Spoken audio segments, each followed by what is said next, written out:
livre des Nombres, au chapitre 14.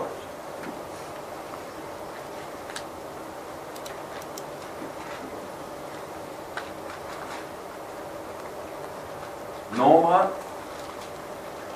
au chapitre 14. Et j'aimerais lire avec vous le verset 24. Nombre 14, 24.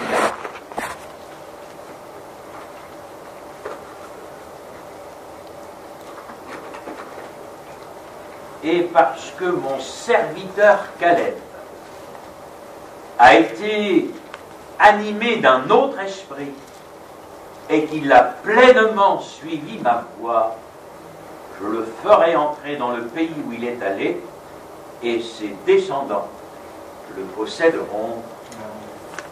Amen. Je mets une prédication sur mon ordinateur. C'est pour ça d'ailleurs que j'ai un joli petit ustensile à mon pouce. On finit par en faire de la tendinite. Mais j'ai vraiment reçu cette parole du Seigneur, animée d'un autre esprit. Qu'est-ce qui a fait la différence entre Caleb et les autres? Vous savez que dans la parole de Dieu, il est associé à Josué. Mais le Seigneur leur a donné après à chacun une direction différente. C'est ce qui explique que parfois il est question de Josué, parfois il est question, comme ici, de Caleb. Mon serviteur Caleb a été animé d'un autre esprit. J'ai regardé différentes traductions de la Bible. Une dit ceci: il m'est resté attaché jusqu'au bout. J'ai bien aimé cette pensée.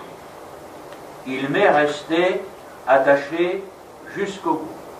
Il m'a pleinement suivi. Voyez-vous, frères et sœurs, ce témoignage-là, ce n'est pas le témoignage des hommes. C'est le témoignage de Dieu.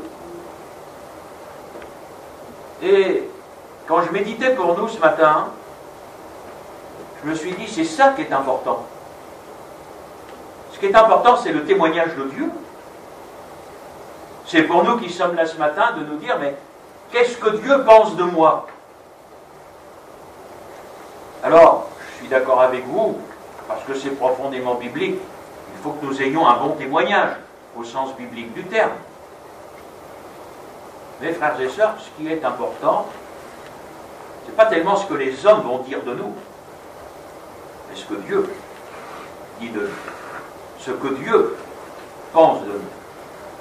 Et quand nous avons le témoignage de Dieu à l'égard de Caleb, j'ai envie de vous dire quel témoignage. Un homme animé d'un autre esprit et qui est resté fidèle jusqu'au bout, pleinement attaché au Seigneur jusqu'au bout. Quand Dieu va parler de Caleb, il va commencer par dire que c'est un serviteur. Mon serviteur Caleb. Donc ce qui va commencer par faire la différence, c'est que Caleb, c'est quelqu'un qui servait. C'est quelqu'un qui était un serviteur. Et il n'était pas un serviteur comme les autres en son temps, puisque Dieu dit de lui qu'il était animé d'un autre esprit.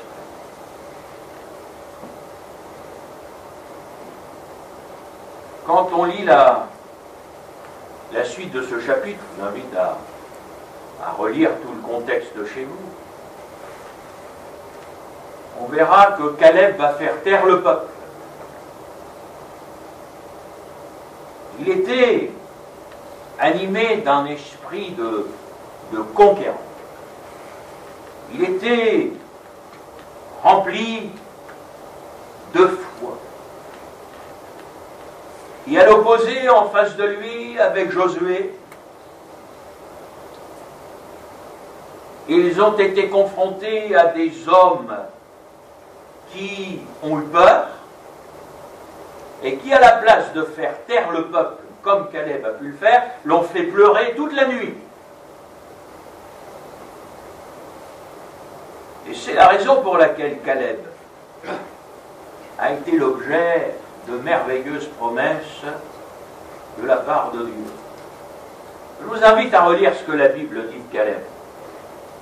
Quand les 12 espions reviennent du pays de la promesse, ils vont parler des géants, des fils d'Anak, les Anakim. Et quand vous regardez Caleb arriver à la fin de sa vie, les territoires qui vont lui être donnés sont des territoires qui sont remplis des fils d'Anak, et lui il dit, allons, on va les vaincre.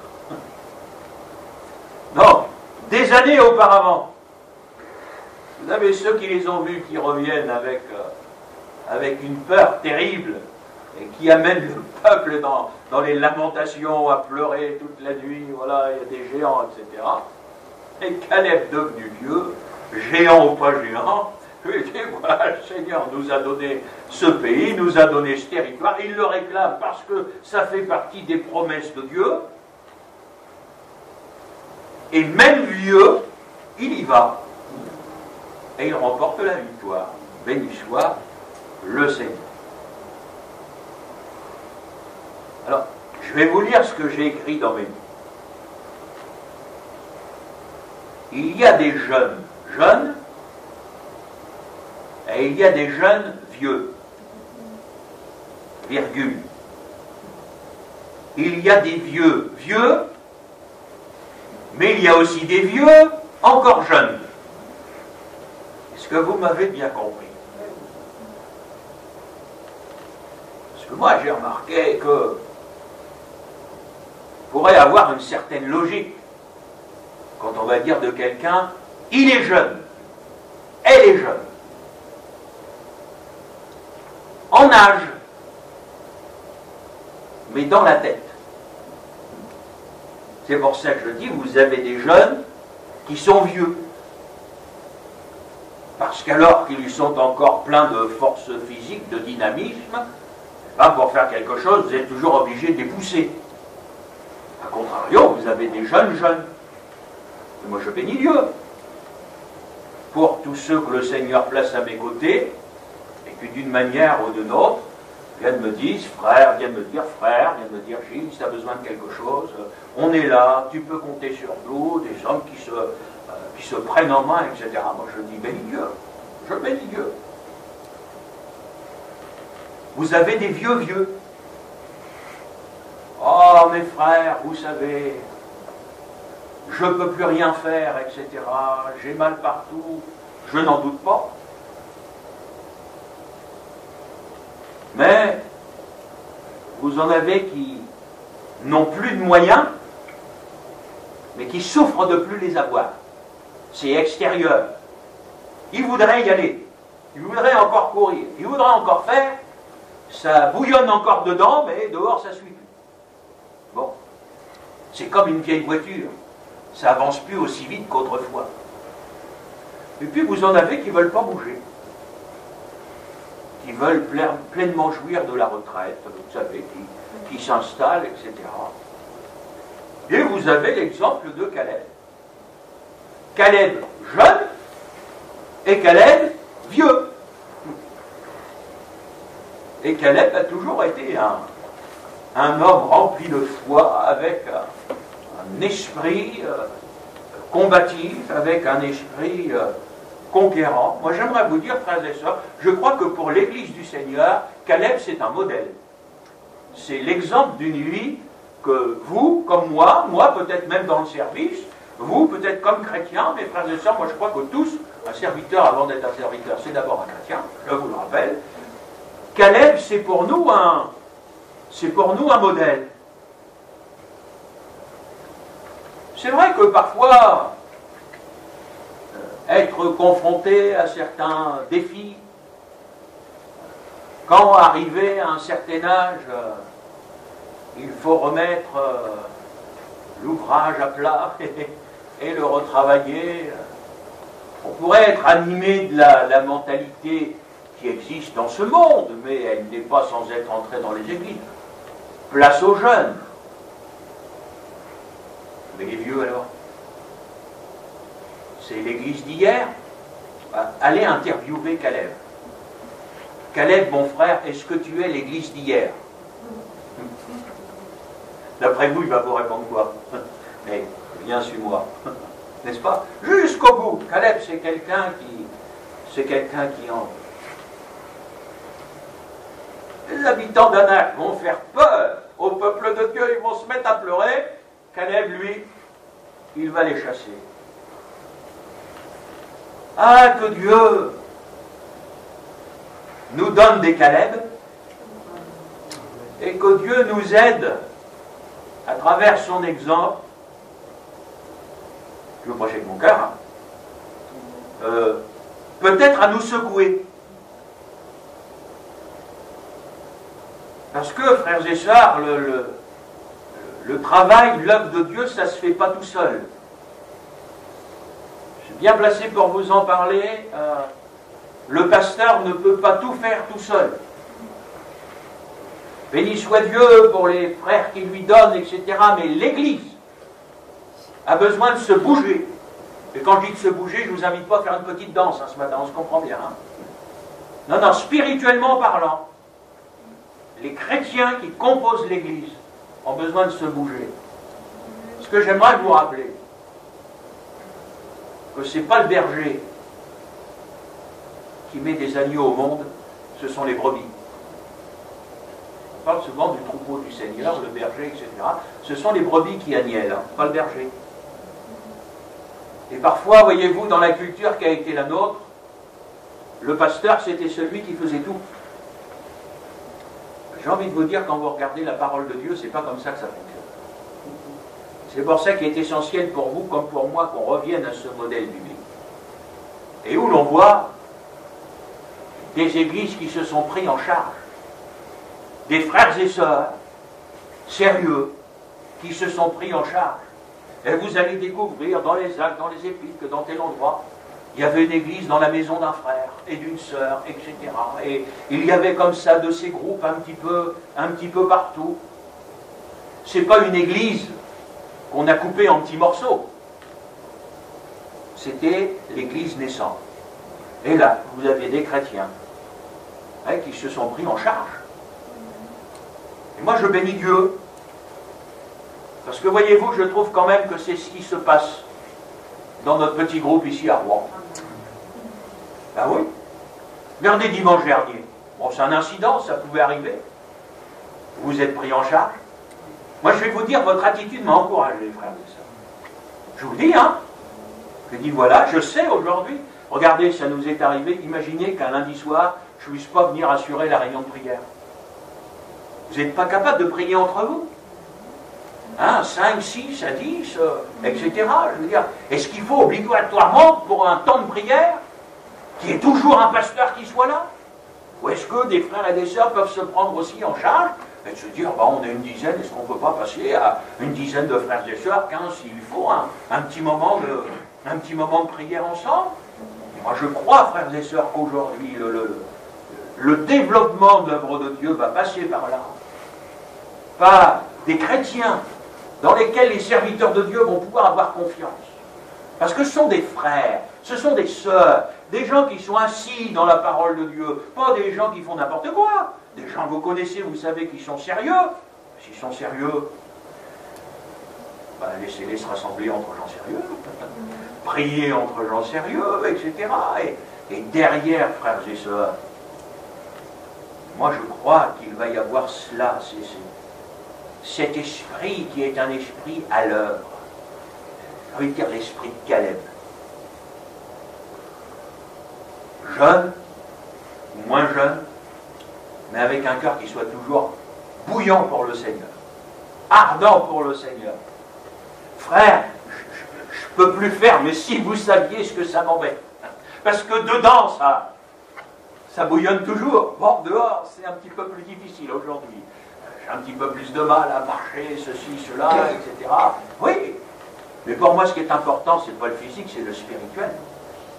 c'est le spirituel. Je me souviens parfois, vous savez, quand j'ai été enfant, moi je bénis Dieu pour mon parcours spirituel. Moi j'ai grandi jusqu'à mes 10 ans dans l'église de Dieppe. Et dans cette église-là, c'est une église qui était née dans les années 30 pendant le réveil. Fait que moi j'ai grandi qu'avec des vieux qui avaient connu le réveil. Soyez pas surpris que je sois comme ça aujourd'hui. Hein. Alors je peux vous assurer que ce n'était pas une église morte. Hein. Moi, mes souvenirs des réunions d'évangélisation le dimanche après-midi, quand le pasteur y chantait, je peux vous assurer que les cantiques ça chantait, il reprenait des amens, des alléluia, etc. Moi, et j'ai vu de ces hommes, de ces femmes, c'est ça, c'est bon, mais c'est dans ma mémoire, c'est gravé, j'étais gamin. Mais je me souviens de Casimir. Voilà, j'ai beaucoup de prénoms comme ça aujourd'hui. C'était gamin, ça me marque. Casimir Lorrain, il monte sur l'estrade un dimanche matin et dit « Je bénis Dieu de m'avoir envoyé à l'hôpital. » Ça m'a marqué, j'étais gamin. Je bénis Dieu de m'avoir envoyé à l'hôpital. J'ai écouté, il dit « Attends, en général, on n'y va pas tellement avec joie à l'hôpital. » Il dit « Ben voilà, on était dans une chambre double, ça m'a permis de témoigner à quelqu'un qui était là à côté de moi, il a été touché parce que je lui ai dit, j'ai pu lui offrir une Bible, etc. Et le frère, il sort de l'hôpital en disant, moi je sais pourquoi j'y ai été, béni soit Dieu. Moi j'ai grandi avec des gens comme ça, moi. Tout gamin, quand mes parents devaient partir faire des visites, hop, on allait chez les chrétiens. Et tu vas pas repartir sans qu'on ait prié, hein, sans, etc. C'était comme ça. Mais des hommes, des femmes, mais. Ils étaient là aux réunions, et ça priait, et ça louait le Seigneur. Alors, moi j'ai entendu des pasteurs qui me disent, Gilles, tu sais, il ne faut pas être nostalgique. Ben, tu peux toujours chanter ta chanson. Moi je suis désolé, moi j'aimerais que nos églises elles soient encore comme ça aujourd'hui. Avec de ces vieux-là. Alors je ne vais pas vous regarder hein, ce matin. Mes frères et sœurs, c'est comment dans votre cœur? Est-ce que ça... Je vais parler normand, on se comprend dans votre... Est-ce que ça bouille encore? Hein? Est-ce qu'il y a encore un feu en vous? Je ne vous parle pas de votre physique, frères et sœurs, comme moi, on sait bien.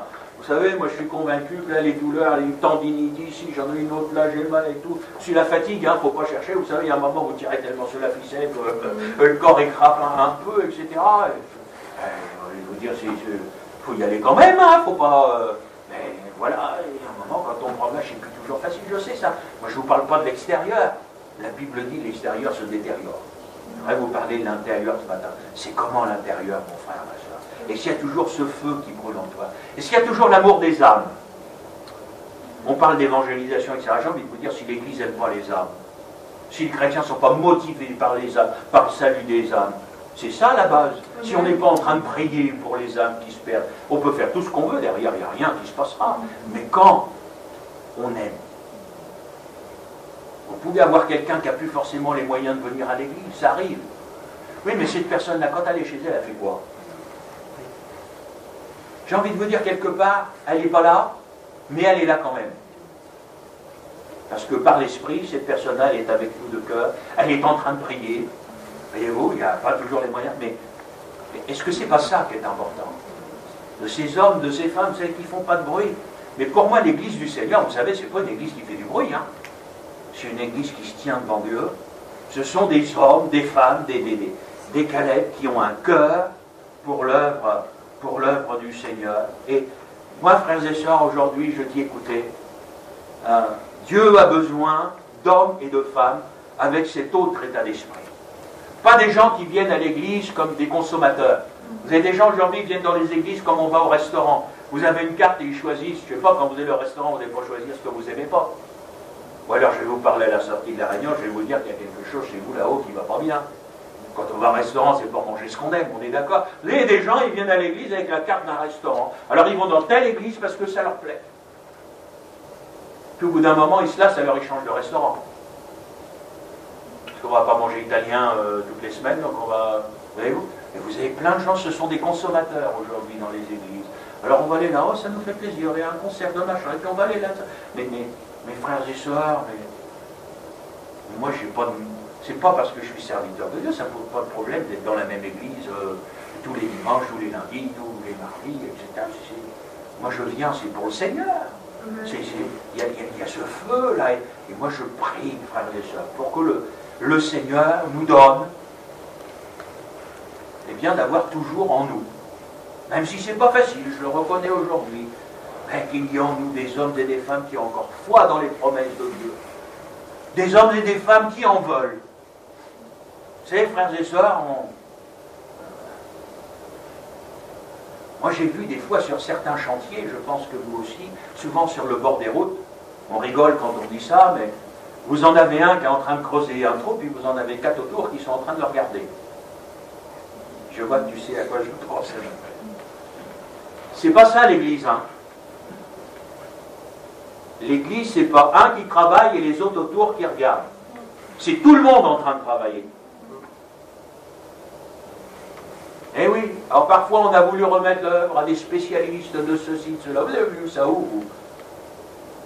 Est-ce que Timothée était un évangéliste? Je ne crois pas. Mais vous savez ce que l'apôtre Paul va lui dire? Évangéliste ou pas, fais l'œuvre d'un évangéliste, mon gars. Et moi je crois que tous ceux qui sont appelés à prêcher la parole de Dieu, oui, il y a des évangélistes, béni soit Dieu pour les évangélistes, mais j'ai envie de vous dire, même si on n'est pas évangéliste, on va évangéliser quand même. Alors, il y a parfois pas que des Caleb au milieu de nous, il y a parfois aussi des Moïse. Ah oui, mes frères, j'ai la bouche embarrassée. Moi, je ne sais pas bien parler, je ne sais pas bien témoigner. Ben, sois rempli du Saint-Esprit, tu vas voir, ça va s'arranger. Tu vas même dire des choses que tu ne comprends pas. Ça va sortir tout seul. Et c'est ça, frères et sœurs. Pourquoi aller chercher compliqué alors qu'avec le Seigneur, c'est si simple?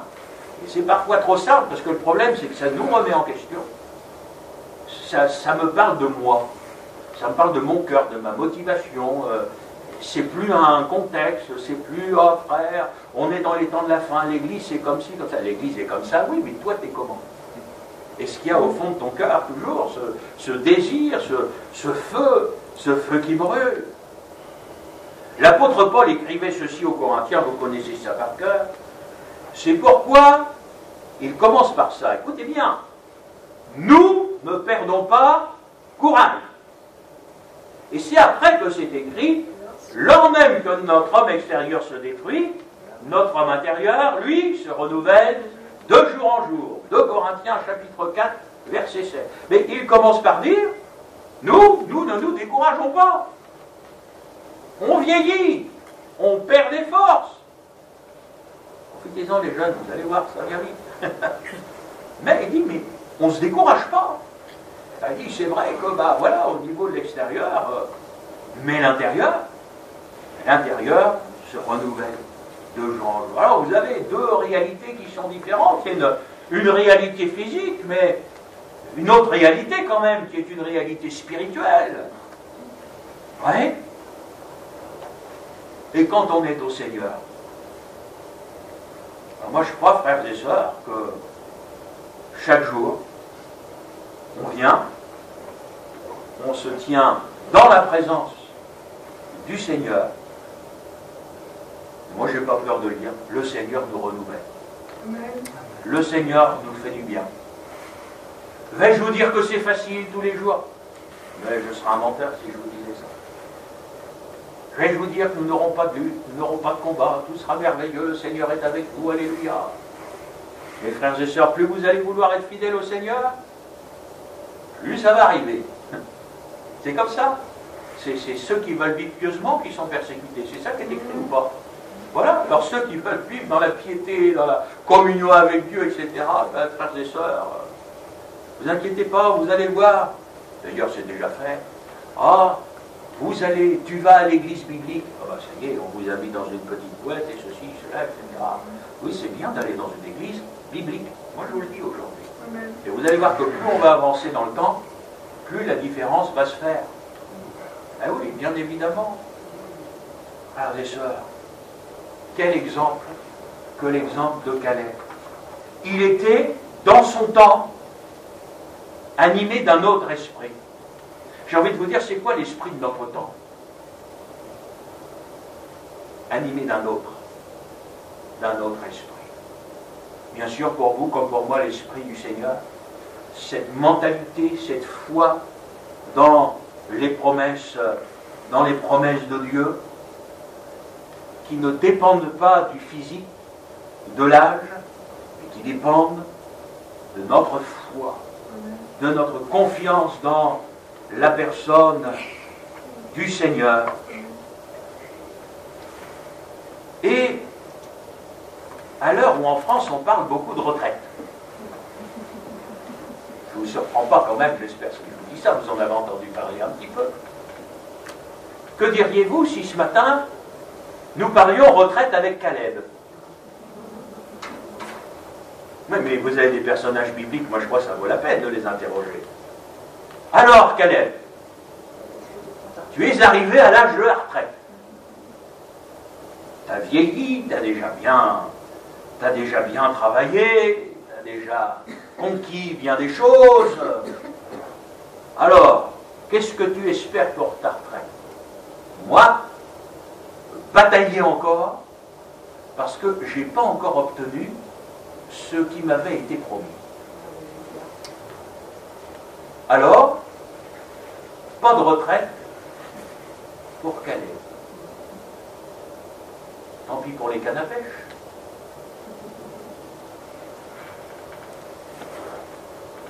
Le Seigneur n'est pas opposé à la retraite, comprenons-nous bien, frères et sœurs. Qui a créé le jour du repos? On est d'accord? Nous sommes créés à l'image de Dieu, et c'est Dieu qui a créé le repos. Quand je vous prêche ça, je me prêche à moi aussi, je vous promets. Je dis effectivement, il faut savoir se reposer. Ah oui, ça fait partie de l'équilibre. Mais en même temps, on ne peut pas passer sa vie à dormir non plus. Donc tout ça, c'est une question d'équilibre. Hein. Être des hommes et des femmes équilibrés, mais Caleb, si ce matin tu pouvais être là et que tu nous parlais de la retraite, tu nous dirais quoi? La retraite, pour moi, elle n'existe pas. Alors même si elle existe, au niveau du travail, etc., mais moi, quand je discute en tant que serviteur de Dieu avec les frères et sœurs, à cause du rythme qui existe dans le monde, c'est pas un reproche, mais une constatation. Les frères et sœurs vous disent toujours qu'ils sont pris dans un espèce de flot, ils n'ont pas le temps. Alors le matin, il faut se lever, s'occuper des enfants, ou partir au travail, après on rentre le soir, il y a le travail de la maison, etc. Alors oui, on est au Seigneur, on a un cœur pour le Seigneur, etc., mais il faut une discipline dans la vie pour les choses spirituelles, il faut se discipliner pour lire la parole de Dieu, pour prier, tout ça, pour reconnaître que c'est pas quelque chose de facile. Alors moi, ça je le comprends, et c'est pour ça que je dis, il faut absolument que tous les serviteurs de Dieu aient travaillé avant de rentrer dans le ministère. Il faut qu'ils sachent que je sais d'avoir un patron, des horaires, de courir, etc. Ça les aidera à comprendre les chrétiens après. Et moi j'entends les gens dire, vivement que je sois à la retraite. Là, je pourrais faire tout un tas de choses. Sauf que le constat que j'ai quand même avec les années de ministère qui s'accumulent, c'est que moi j'ai l'impression que les gens, quand ils sont retraités, ils n'en font pas plus. Et au contraire, quand vous les écoutez, on a l'impression que ce sont des gens débordés, ils ont du temps pour rien, ils vont vous dire, oh là là là là, je pensais que, et puis. Alors moi je pense que plutôt que d'écouter l'esprit de ce monde, il faut écouter Caleb, homme de Dieu. Caleb, parle-moi de la retraite, dis-moi qu'est-ce que tu en penses? Dieu premier servi, même à la retraite. Les promesses de Dieu, l'œuvre de Dieu, un cœur pour l'œuvre de Dieu. Ça, ce sont les leçons que nous apprend Caleb. Je pense, frères et sœurs, que si dans l'équilibre il faut que nous ayons du repos, moi je crois que Caleb c'est quand même aussi un homme de Dieu qui nous apprend à nous secouer. Vous avez remarqué que pour aller se coucher, on n'a pas besoin de faire d'efforts. C'est toujours plus facile d'aller au lit que de se lever. Eh oui, c'est comme ça, c'est dans la nature. Moi je crois, frères et sœurs, que Dieu a besoin aujourd'hui, quel que soit notre âge, notre génération, etc., aujourd'hui Dieu a besoin d'hommes et de femmes, des chrétiens, qui ont à cœur l'œuvre de Dieu, et qui sont capables aujourd'hui encore de se lever à l'image de Caleb, mais pour que l'œuvre de Dieu aille de l'avant, pour qu'elle se construise, voilà, moi Je crois cela. Je vois, voyez-vous, parfois des frères et sœurs qui, au bout d'un moment, en ont assez de combattre.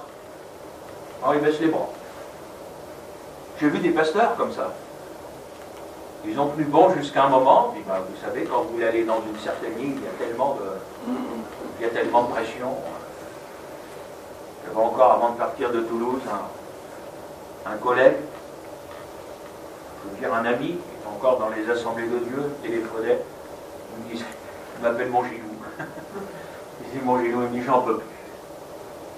J'en peux plus, il me dit, tu vois, j'ai appris que l'année prochaine, là, des questions de reconnaître les femmes pasteurs, etc. Je lui ai dit, oui, pourquoi crois-tu qu'on est sorti? Je lui ai dit, mais qu'est-ce que tu fais encore là? Il est un peu comme l'homme, il tourmente son âme en écoutant, en voyant, etc. Je lui ai dit, mais de toute façon, un jour ou l'autre, si tu veux être fidèle à ce que tu crois, tu n'auras pas le choix. Il va falloir que tu prennes des positions. Le problème, voyez-vous, frères et sœurs, moi je crois aujourd'hui, c'est une certaine lâcheté. Pour être plus gentil en disant un manque de courage. Mais un manque de courage, moi j'appelle ça de la lâcheté. Moi je crois qu'il y a un moment, Dieu, à l'image même de Caleb, a besoin d'hommes, des femmes, qui vont prendre des positions, qui vont choisir. Et moi, je bénis Dieu pour l'exemple qu'il nous a laissé dans la parole, parce que même quand il est devenu vieux, la vieillesse n'a pas fait de lui un lâche. Moi, je bénis Dieu pour vous, frères et sœurs, qui êtes là, parce que la vieillesse n'a pas fait de vous des lâches. C'est des gens aujourd'hui, oh, ils ne sont pas trop, on ne veut pas trop choisir, vous savez, frères, etc. Le Seigneur a toujours dit, mais choisissez qui vous voulez servir. Je mets devant toi deux chemins, voilà, enfin, la vie avec le Seigneur, c'est ainsi, c'est un choix. Qu'en est-il de moi ce matin? Qu'en est-il de nous? Mon cœur, est-ce que ça brûle encore dans mon cœur? Est-ce qu'il y a encore en moi cet esprit de conquête? Je pourrais vous parler de Néhémie à la place de Caleb. Croyez-vous qu'il fallait du courage pour rebâtir le temple? Avec toutes les difficultés qu'il y a eu, que l'on connaît dans le livre de Néhémie. Je pourrais vous parler d'Esdras, qui avait caché des prophètes. Croyez-vous qu'il fallait du courage à l'époque pour les cacher, pour s'en occuper, etc. Ouais, moi je crois que la parole de Dieu nous montre dans toutes ces époques de ces hommes qui ont été courageux, qui ont pris des positions. Et quelque part, frères et sœurs, nous ici à Rouen, on est en train de construire une nouvelle église. Vous n'en étiez pas rendu compte encore? On est en pleine construction, on a besoin d'ouvriers. Et si un ablot c'est trop lourd pour une personne, ben mettez-vous à 2 ou à 3. Frères et sœurs, certains peut-être ici, mais moi j'ai gardé le témoignage d'un pasteur. De plus, forcément, c'est un de nos vieux. Aujourd'hui, on a du mal à les trouver ça. Mais qui était handicapé. Il boitait. Il s'appelait M. Petard. Alors, quand il a fallu construire à l'époque l'église d'Elbeuf, il était bien embêté parce qu'il voulait aider, mais alors il y avait une grande cheminée à l'époque, puisque c'était une ancienne usine, qu'ils avaient acheté, ils ont démonté et récupéré les briques pour construire l'église. M. Petard, lui, il ne pouvait pas monter à l'échelle, voilà. Le pasteur, ben, lui, il était assis, il prenait les briques, et puis toutes les briques, il les brossait, et puis il les mettait de côté pour que les frères, après, puissent remonter. Béni soit Dieu pour ces exemples. Il aurait pu dire, regardez, moi je suis handicapé, laissons la place aux autres, etc. Il n'est pas... Non, non, il dit, je ne peux pas faire comme les autres, mais ce que je peux faire, ben, je vais le faire. Vous ne croyez pas que c'est d'abord dans la tête que ça se passe, frères et sœurs? Bon, pour nous, au culte, ce matin, spirituellement, j'ai envie de vous dire, c'est dans le cœur. Mais c'est vraiment une question d'état d'esprit pour le Seigneur. C'est vraiment une question de motivation. Oui, on peut être des consommateurs, on peut s'arrêter, ou on peut se dire, mais voilà, nous sommes en train de construire Même si je ne peux pas faire grand-chose, je reprends mon exemple, même si je vais seulement frotter les briques, ben, ce que je vais faire, ce que je peux faire, je vais le faire. Je vais le faire pour le Seigneur. Et j'aimerais vous dire, ça, voyez-vous, pour moi, c'est la mentalité de Caleb. Même devenu vieux, même certainement diminué, était comme tout le monde, il ne faut pas s'imaginer que les hommes étaient des surhommes. La Bible nous dit que c'était des hommes de la même nature que nous. Hein. Mais dans son cœur, pour le Seigneur, ça brûlait toujours. Ne soyons pas des escargots. On a tous été gamins un jour. Vous en souvenez quand même un petit peu, frères et sœurs. Avez-vous déjà, quand vous étiez gamin, essayé d'appuyer sur les antennes d'un escargot? Vous savez ce qui se passe aussitôt? Ça se rétracte, il se remet dans sa coquille. Vous savez, ça pourrait être une tentation pour les chrétiens d'aujourd'hui. Voilà, on se met dans sa coquille, personne ne nous embête plus, on est dedans, on est bien, on est tranquille, etc. Mais j'ai envie de vous dire, mais il y a des âmes qui se perdent. Si nous, on reste dans notre coquille, qui va leur prêcher l'évangile? À l'heure où tout le monde arrête les réunions d'évangélisation. Partout, mais partout, partout. Mais qui va prêcher l'évangile, frères et sœurs? Et si vous prêchez l'évangile à des chaises vides, ça sert à quoi? Qui va amener les âmes à la réunion, etc. Et c'est pour ça, frères et sœurs, vous savez, vous m'aurez sur le dos, maintenant je suis là. Hein. Mais moi, je n'arrêterai pas de vous motiver en vous disant, mes frères et sœurs, mais il faut qu'on gagne des âmes. Notre église à Rouen, c'est avec des âmes nouvelles qu'il faut qu'elle grandisse.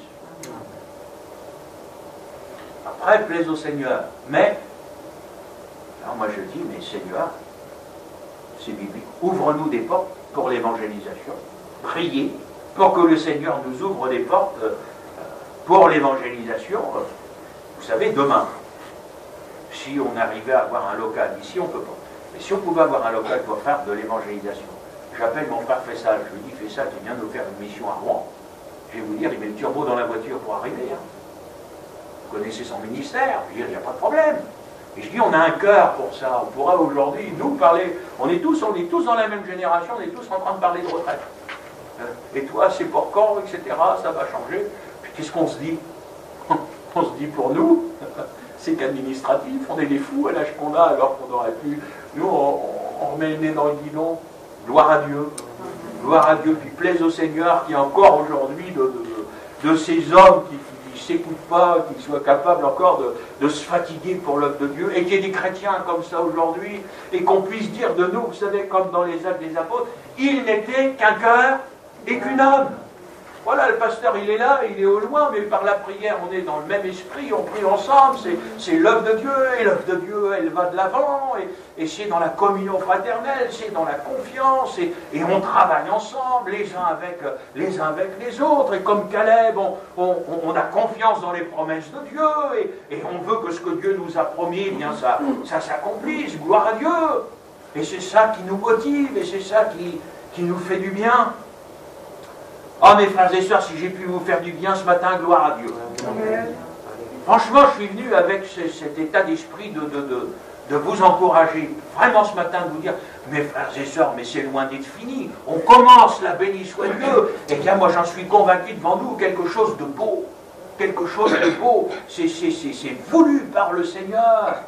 Et ce matin encore, le Seigneur laisse devant nous l'exemple de cet homme de Dieu qui... Jusqu'au bout, hein, il a été fidèle, jusqu'au bout, il a poursuivi jusqu'au bout. Alors béni soit Dieu. Moi, je dis, Seigneur, garde-moi fidèle. Vous dites ça aussi? Après, je dis, Seigneur, donne-moi les forces. Ah oui, je dis, Seigneur, faut que tu me renouvelles, faut que tu me fasses grâce, parce que figurez-vous qu'on fatigue aussi, hein. C'est bien de tirer sur la ficelle, et il y a des fois, moi je le sens, je suis convaincu que tout ce qui m'arrive, là, et tout ça, c'est parce qu'on tire vraiment, bon, c'est pas grave, Seigneur, tu feras grâce. Après, il y a notre part à nous, savoir parfois lever un petit peu le pied, se reposer, tout ça. Je dis, mais il n'y a pas le choix, frères et sœurs, faut y aller. C'est comme quand il y a le feu, il faut l'éteindre. J'ai envie de vous dire, là, moi je vais faire le contraire, on va l'allumer. Et puis, permettre au Seigneur que l'homme de Dieu aille de l'avant.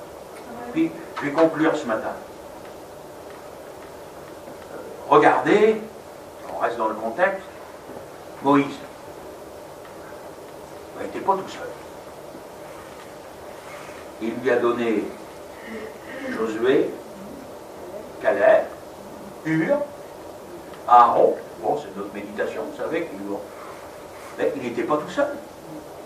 Il était entouré. Arrivé un moment, c'est Josué qui était plus jeune, qui était dans la bataille. Mais lui, de cœur, est-ce qu'il y était aussi? J'ai envie de vous dire, Josué, c'était son bras. Mais en fin de compte, ils étaient qu'un.